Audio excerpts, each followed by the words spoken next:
Jemi sërish në studio dashmiq drejt për së drejti në Vizion Plus në live në mëngjes, ku do të ndalemi tashmë në temën e parë për diskutim për ditën e sotme. Dhe sigurisht kur bëhet fjalë për teatrin, gjithmonë e trajtojmë me pak dashuri më shumë se sa të tjera, duke qenë se le të themi jemi të përfshirë drejt për drejt. Do të diskutojmë ditën e sotme për një festival teatror i cili ka ardhur për herë të parë në qytetin e Durrësit. Bëhet fjalë për festivalin teatror të shkollave të mesme. Një iniciativë shumë e bukur, shumë serioze, mbi të gjitha kur vjen puna te kultivimi i publikut të së ardhmes, të publikut të teatrit, dhe kur vjen fjalët e kultura, sigurisht që gjithmonë bëhet edhe më e rëndësishme kjo e fundit. Do të ndalemi ditën e sotme për të kuptuar se si ka funksionuar ky festival, pse është krijuar, e kujt ishte ideja në të njëjtën kohë dhe si ka qenë mbarvajtja e procesit punës deri në pikën ku le të themi këto 7 shkolla kanë hyrë në konkurs me njëra tjetrën dhe ka pasur edhe një çmim të parë. Do t'i shohim të gjitha pikpyetjet ditën e sotme. Kemi kënaqësi të themi mirëmëngjes regjizores Najada Elmazi, mirëmëngjes Najada, mirë se erdhe. Shumë kënaqësi të të kemi dhe gjithashtu Elios Ibro, regjizor. Mirëmëngjes Elios, mirë se erdhe. Shumë kënaqësi të kemi. Në të njëjtën kohë do të jemi edhe në lidhje të drejt për drejt me drejtorin e teatrit Aleksandër Mojsiu, nëse kemi gati me zonjën Alketa Tragaj Myshketa. Do të kemi mundësi ndoshta ta kemi vetëm pas pak drejt për së drejtin në studio dhe ja ku e kemi që nga duke shkuar për në punë. Mirëmëngjes Alketa.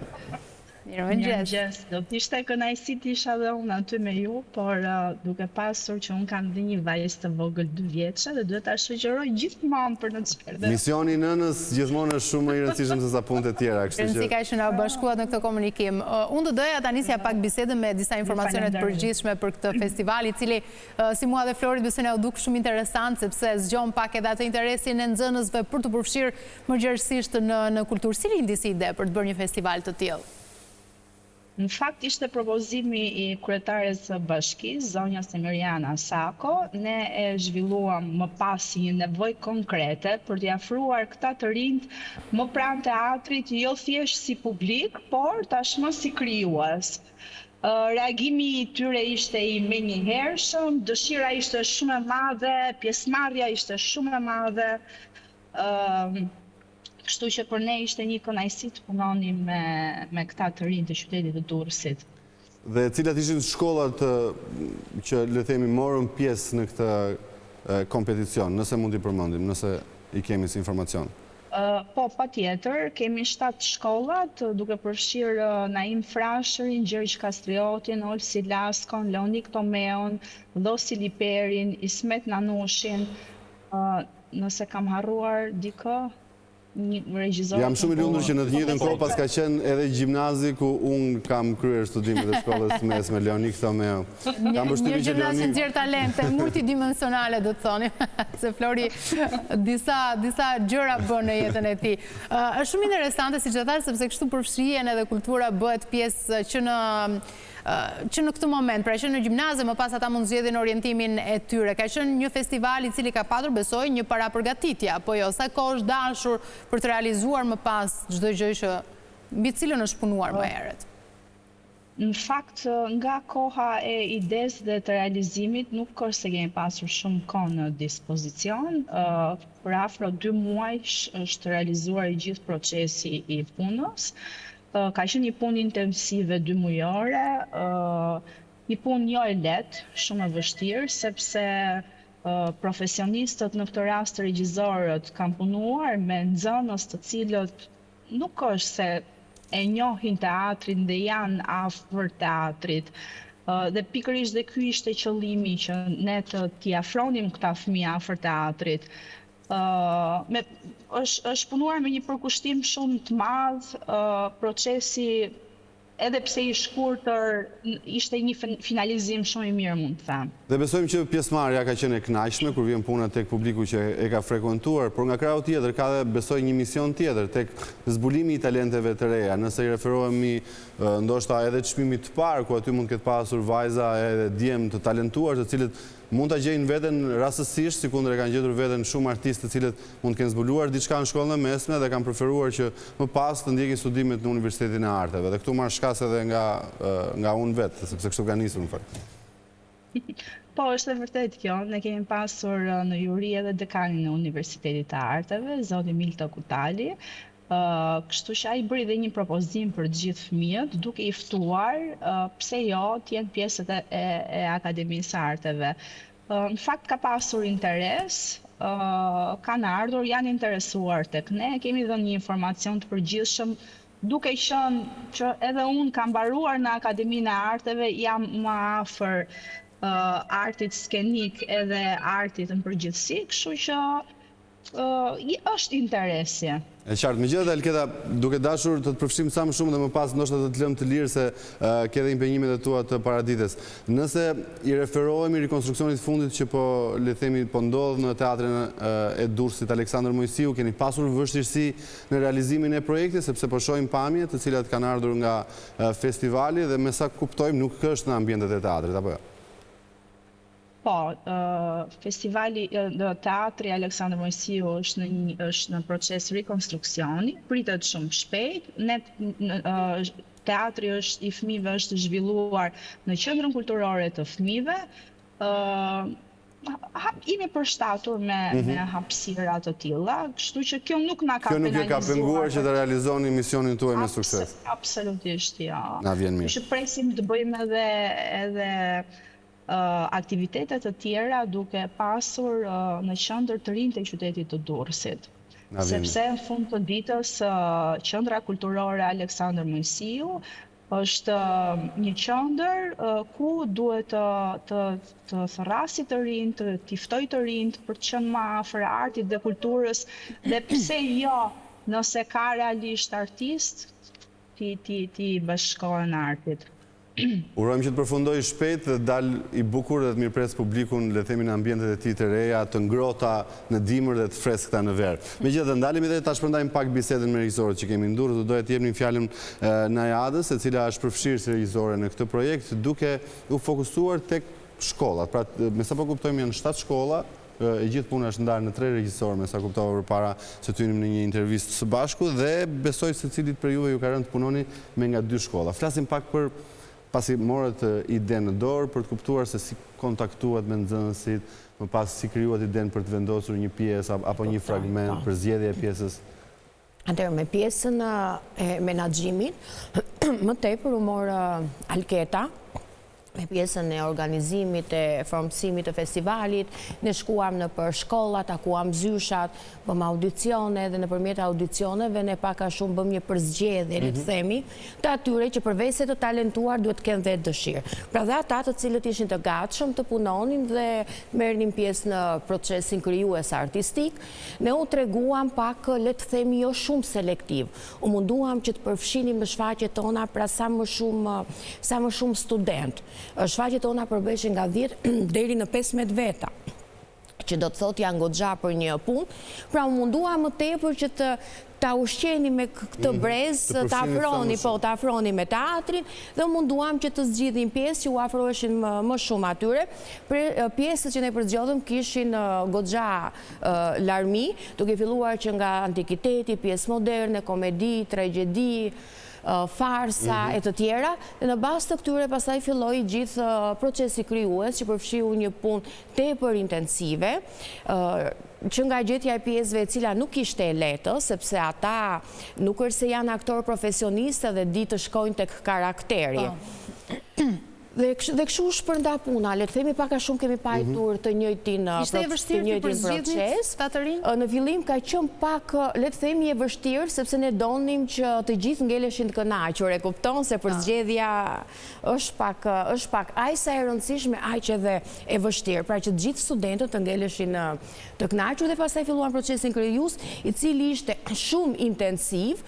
Puna jo ka qenë shumë e lodhshme nga të 3 regjisorët, e lodhshme sepse ne rritëm kërkesat ndaj vetes, duke qenë se është viti i parë që kjo bëhet, pra donim që krijonim një standard. Po, të krijojmë një standard sigurisht dhe të kishim sa më shumë element profesional, jo vetëm në procesin dhe në nivelin artistik që pati vepra, por edhe po flasim në gjithë komponentët që ka një pjesë, që nga skenografia, nga kostumet, nga përfshirja e publikut, nga nata finale, nga ndarja e trofeve, le të themi në thojze, e kupton se ata janë fëmijë dhe ju duket shumë e rëndësishme ajo, pra për t'i motivuar, por ajo që unë dua të ndalim, që ishte më e rëndësishme për ne, ishte jo vetëm procesi krijues, por që tha dhe Alketa, pra t'i afronim këta fëmijë me teatrin, ata të bëhen një ekip, se ndonjëherë më tepër se pjesa artistike ka të bëjë formësimi tyre, si njerëz, si individ të arshëm të shoqërisë. Shumë prej tyre ne ju ushqyem dhe i motivuam, të cilët ishin në mëdyshje për të ndjek këtë Akademinë e Arteve, duke folur për fëmijë shumë të talentuar, edhe pse mund të kenë që nga 16 vjeç, 15 vjeç në mosh. Po janë fiks në moshën për të kuptuar se çfarë do të bëjnë. Pikërisht dhe ju kemi dhënë një dorë dhe ata pak a shumë, duke qenë se ne jemi të fushës edhe i përfshim në projekte, disa prej tyre unë domethënë ju kam dhënë mundësi që t'i kem në projektet e mia, dhe ata rinj vendosin kontaktet, nesër din ku të kërkojnë një ndihmë dhe kam përshtypje që shumë rëndësisht edhe puna si një ekip, se e di çfarë ndodh ndonjëherë skena është fëmijët përveç se derdhen emocionalisht, sepse është procesi njerëzor që ne na afron me njëri tjetrin dhe bëhemi si një familje. Dhe shumë plagë të tyre të cilët le të themi nuk i mjekojnë dot në ambientin familjar apo në shkollë, ndonjëherë ne bëhemi edhe prindër dhe kjo është ajo që ne shpirtërisht afrohemi shumë me njëri tjetrin. Po ishte vështirë Elios që të gjeni element që realisht e kishin këtë, le të themi, pikën e të paturit një sukses në të ardhmen në fakt, faza e parë ishte pak e vështirë, sepse hynim në një ambient që nuk kishim informacionin bazik, krijuam klubet respektive në çdo shkollë dhe parimisht vendosëm dhe krijuam dhe audicione. Domethënë, kërkuam nga çdo shkollë respektive nxënës që kishin dëshirë në radhë parë dhe i vendosëm disa materiale në zhanre të ndryshme, në poezi, qoftë në këndim, në tregim, dhe aty pam disa të dhëna, po themi impakti parë, kalojnë në dy faza, le të themi përzgjedhja e nxënësve. Më pas, mbi këto element që ne përzgjodhëm, diçka edhe më shumë, po themi sfiduese nga ana e ne të treve si regjizor ishte edhe përzgjedhja e materialeve sepse ishte koha e shkurtër që ne na kufizonte, e para për realizimin e projektit, dhe dyta pjesa se si ata duhet ta ndërtonin personazhin, karakteret. E qartë, ndërkohë Elios kërkojmë ndjes, duke qenë se duam ta mbyllim me Alketën për sa kohë është në makinë është duke na pritur. Alketa, një pyetje të fundit përpara se të ndahemi bashkë. Sigurisht që është realizuar me sukses i gjithë ky festival dhe kam përshtypjen që ka qenë një nga më të bukurit për sa kohë është hera e parë që zhvillohet dhe i vetmi. Kur vjen puna tek vazhdueshmëria, tek kontinuiteti edhe nga përshtypjet që ju keni marrë, a do të vazhdojë si projekt sepse për të vërtetën është mjaft i mirë? Kjo nisëm për këtë arsye, qëllimi ky ishte që neve ta vazhdojmë dhe ta kemi traditë në teatr, sepse pas 4 dekadash ne e rikthyem në teatr këtë iniciativë, kështu që 4 dekada. Po, uroj dhe besoj që ta vazhdojmë.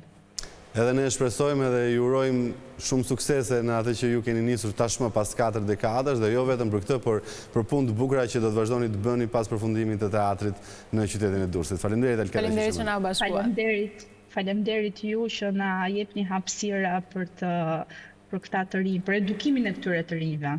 Po sepse në fakt është shumë e rëndësishme që të ketë një orientim dhe për ta. Faleminderit edhe një herë që na u bashkuat në këtë komunikim të drejtë për drejtë. Festivali u zhvillua në Durrës, po unë kam përshtypjen që në momentin që ka sukses në një qytet mundet lirisht të përfshihen edhe qytete të tjera, edhe të shihen pse jo dhe të jepet mundësia edhe të rinjve të tjerë cilët mund të jenë po ashtu të talentuar, por i kam mundësitë më të pakta. Është menduar që mund të ketë le të themi një zgjerim të festivalit edhe në qarqe të tjera?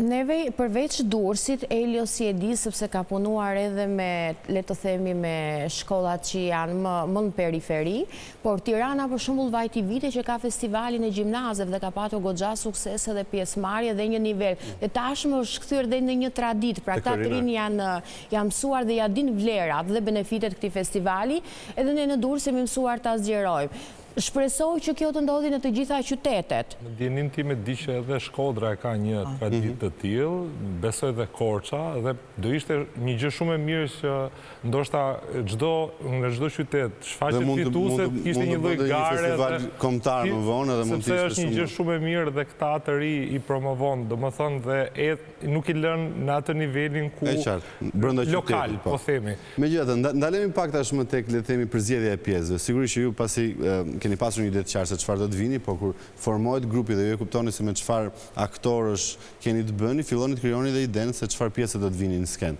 Duke qenë se jeni dhe konkurrent me njëri tjetrin, sepse secili prej jush do që të fitojë festivalin.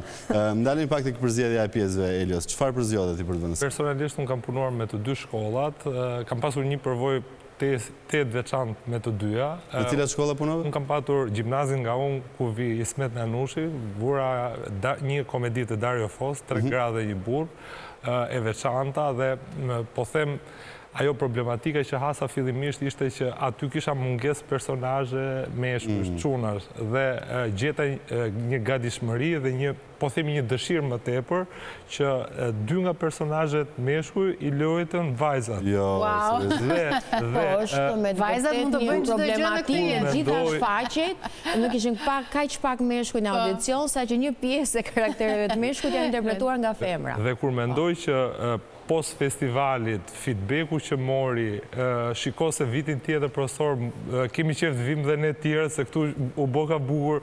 Shiko, ishte një proces që i thyn ato tabut e të bërit një lëndë didaktike si që është mësuar. Unë besoj që në të gjitha gjimnazet bëhet teatr, po flitet vetëm nga ana leksikore, vetëm nga ana didaktike, dhe një proces si kurse ne profesionistët jemi mësuar të punojmë, nuk... Po besoj ke gjetur një zgjidhje teknike shumë të bukur, përsa ko personazhet meshkuj janë luajtur nga vajza dhe besoj i ka dhënë vlerë tjetër komedisë apo. Absolutisht, dhe për hir të vërtetës kishte herë 2, po themi, reagim në shfaqjen me gjimnazin e Kullës. Më pas, unë kisha dhe gjimnazin e Gjergj Kastriotit, punova një komedit mirë njohur, Boing Boing. Më erdhi mirë sepse në këtë gjimnaz evidentova një personazh i cili ka të dhëna shumë të mira aktoreske. Njëri nga djemtë që bënte personazhin e Robertit. Pra, i dham një shtys dhe të gjithë bashkë, si kurse unë, Najada, edhe Jona, në këtë projekt kemi evidentuar disa elementëri që pse jo është një lloj shkallë që mund të kalojnë në Akademinë e Arteve dhe Punim talentesh është. Faktikisht rinë gjithmonë më shumë kanë një lloj kritike për entuziazmin, për pasionin që kanë për gjërat. E keni vëritur ju, le të themi, një mangësi të dëshirës për aktrim, apo ka ndodhur e kundërta në këto audicione, në këtë festival ku jeni përfshirë? Ata që duan këtë rrugë janë të sigurt dhe thjesht presin mundësitë që t'ju jepen. Në fakt janë një brez që ne vërtet e kritikojmë, por unë kam vënë re dhe të kundërtët. Janë një brez që kanë shumë impenjime. Studentët me të cilët unë punoja, ata ishin në 2-3 punë. Pra përveç se paraditeve ishin në shkollë, mbas dite punonin, edhe të shtunë të diel me 2 turne. Pra ndonjëherë po nxënëseve dhe pothuajse të paktën te 2 grupet e mia pjesa më e madhe. Pra, dhe ndonjëherë mezi gjenim kohë edhe për prova. Ne ndonjëherë i kritikojmë, po jo, janë brez që realisht janë shumë të aftë dhe janë shumë të zotë. Por dihet, ne dim tregun që ka arti, perspektivën këtu në Shqipëri, edhe pse mundohemi që ne kjo si traditë të vazhdoj, pra dhe arti mos ta humbasi atë rëndësinë e vet në të ardhme, këto janë kushtet. Pra ky është realiteti që për të vlerësuar nga një krah për të ardhur keq nga krahu tjetër, sepse të paktën nëse referohemi moshës 15-16 vjeç duhet të jenë fokusuar tek shkolla, tek mësimet, për të qenë të suksesshëm nesër pas nesër. Megjithatë, duhet kuptojmë që nuk është një brez dhe mbel, pra që jo, ata e kishin të gjithë edukatën e punës dhe unë jam e kënaqur, jam e lumtur, edhe pse ndonjëherë të punosh, po flas me regjisor profesionist si ne, të cilët kemi një lloj eksperiencë, kemi disa kritere, kërkesa, ndonjëherë jemi bërë edhe pak më të ashpër se ç'duhet, por gjithmonë në të mirën e tyre. Shkurtimisht, Najada, ndalemi pak tek 2 pjesët që ti përzgjodhe për të vënë në skenë, për të kuptuar më pas edhe... Medea dhe Mirandolina, 2 pjesë të cilat jo se unë doja të ishin ato, por duke parë pra çfarë dhëna kishi shumë të vështira, po Medea, sepse vajza, e cila interpretoi rolin kryesor, Irsa, e cila fitoi edhe çmimin, ajo pati vlerësimin maksimal nga ata të juriza, ata do të thonë shumë që ajo të ndiqte universitetin e ardhshëm, sepse ajo do ishte një aktore shumë e talentuar, ishte këndonte në plastik, në interpretim, kishte një fuqi aktoriale shumë të madhe, pra ishte e lindur, le të themi, dhe paka shumë e kishte edhe të ushqyer, sepse ajo aktivizoi vazhdimisht. Pra ishte gati si profesionale në skenë, pra kishte instiktin skenik, ishte shumë e zonja, le ta themi, dhe këtu unë pra vura edhe plastikën, le ta themi të Medea, se ne dim elementin e korit që shumë i rëndësishëm, dhe një prej arritjeve të korit ishin që gjithë aktorët ishin uniform, pra edhe pse janë 4 veta, ato duhet ishin si një trup i vetëm, e kupton? Dhe Mira Andolina, e cila ishte komedi, se vura re që grupi dytë ishte më tepër tek komedia, pra aty nuk ishte asnjë aktor për dramë, dhe mu desh që të zgjidhja një pjesë komike, dhe që t'ju përshtatej pak edhe roleve, edhe përveç roleve t'ju përshtatej edhe në numër, sepse e di është shumë e vështirë, ka shumë kufizime që të vësh një pjesë me të rinj. Pra është shumë i vështirë procesi krijues, dhe aq më tepër që ne duhet të shkurtonim dhe vepra, se dhe të shkurtosh duhet të ruash ti e di elementet dramatik, elementet kryesorë të veprës. Tani kush e fitoi festivalin që t'i vëm pikë? Dhe gjithë ishin fitues në mënyrën tonë. E thënë nga fituesja. Por Gjithë ishin fitues, edhe Elios ishte bërë shumë të punë të mira, çmimi i kritikës është shumë i rëndësishëm, edhe Jona kishte 3 shfaqje. Çmimin e parë më tepër vare nga studentët, ishte çmimi i parë që u mendua nga juria, ishte shfaqja më e mirë, që vare nga disiplina e studentëve, pothuajse nga gjithë komponentët, dhe ishte Medea, sepse ata patën një disiplinë shumë strikte. E kuptova. Elios, ti u vlerësove me çmimin e kritikës? Çmimi i kritikës ose çmimi i dytë, shfaqja Boing Boing, domethënë ajo ishte një komedi që kishte një i zotronte, po themi, të gjitha elementet e një teatri profesionist. Unë nuk kënaqa sepse feedbackun që ata morën, ndoshta ndonjëherë çmimi nuk është aq sa motivues se sa ti e di shumë mirë, ajo feedbacku që ti e merr nga publiku është herë dy në raport me çmimin që mund të marrësh. Megjithatë, shprehem shumë entuziast që të tre ne besoj në fundjavën e ardhshme do dalim me të 3 shfaqjet, Medea, Boing Boing, do i rishfaqim për publikun. Në bazë të kërkesave që kemi, se publiku ka qenë plot, madje shumë prej fëmijëve nuk kanë gjetur vend që të shikojnë projektet, dhe do t'i rivëmë, dhe kjo është akoma një gjë shumë e mirë. Dhe besoj, përtej festivalit, përtej le të themi lodhjes, përtej gjithçkaje, kam përshtypjen që në fund fare keni fituar dhe besoj miqësi me njëri tjetrin, keni krijuar një raport që besoj nuk do të mbyllet me kaq. Sigurisht unë e thash, gjithë me njëri tjetrin, edhe me studentët jemi bërë një familje, ata më shkruajnë vazhdimisht, madje thonë zysh na gjen një mënyrë që t'jemi për ditë në prova se u mësua. I mungon, sepse sa nisi me vonesë, si me përtes, po themi pak, por tani ka rënë në një lloj pauze që thonë, aman kur të thuhem dhe një gjë tjetër. Dhe inshallah, paktën për këta që u përzgjodhën dhe u evidentuan si element shumë mirë, pse jo mund të bëhet një produksion i ri. Në fund të fundit, pra ne ushqyem me dashurim për artin, dhe kjo është shumë e rëndësishme. Pra ne kemi kryer misionin tonë. Ne urojmë shumë që në fakt festivalet të tilla të jenë gjithmonë më shumë prezente, se kemi të nevojshme të shkëputemi pak nga çdo gjë tjetër e cila krijon një rëndes tek gjithë shqiptarët. Faleminderit shumë që ishit Faleminderit. Ishte kënaqësi dhe shumë suksese. Ne shkëputemi për një hapësirë publicitare, rikthehemi pas pak.